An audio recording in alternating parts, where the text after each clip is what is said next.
From coaching a Mr. Football winner 2014 to the second longest public school coaching tenure in area history, First Coast's Marty Lee has just about seen it all. But for the first time since the fall of 1996, the sidelines at the shipyard will have someone else in charge. Stepping down has been in the works for several years, but the school made it official on Monday afternoon. And Jarvis right here right beside me.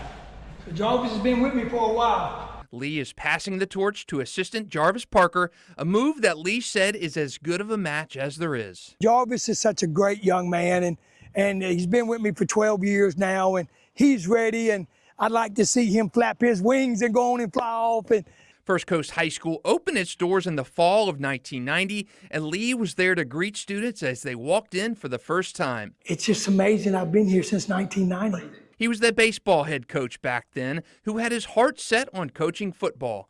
First, baseball, there's the old man there. But it wasn't until 1997 that football job came calling. This is the first football team at First Coast High School.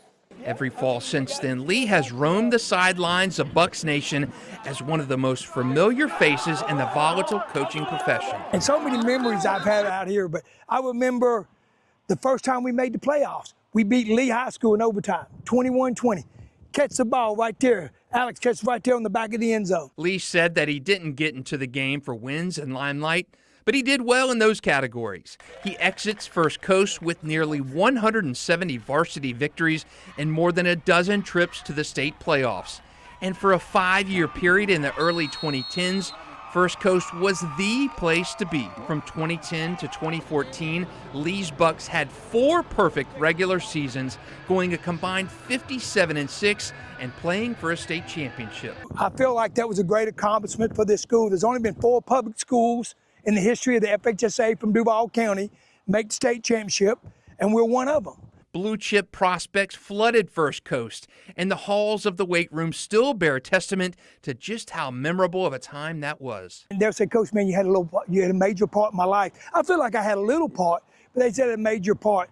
That's me, the greatest accomplishment. Lee coached a Mr. Football star in DeAndre Johnson and helped send more players into big-time college programs than perhaps any local public school coach ever will. His 28 years in charge at First Coast trail only J.P. Small's 35-year run at Old and New Stanton as the longest by a local public high school head football coach. A small-town guy from Vicksburg, Mississippi, Lee had no visions of ever reaching a Hall of Fame, which he did in 2019. To be in the Hall of Fame in 2019 was a great honor for this school. He said that he wanted to do in sports what his coaches did for him. The people that shaped me. My first football coach was Richard Kincaid. Then it was Jack Sams. Then it was Troy Lamb. And then it was Billy McCann. And all 4 of those gentlemen have had an influence on my life. And my whole goal, Justin, was to make them happy.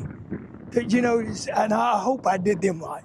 In baseball, it was Howard May and Charlie Matthews. And now 64 years old, Lee plans to remain in his role as the school's athletic director.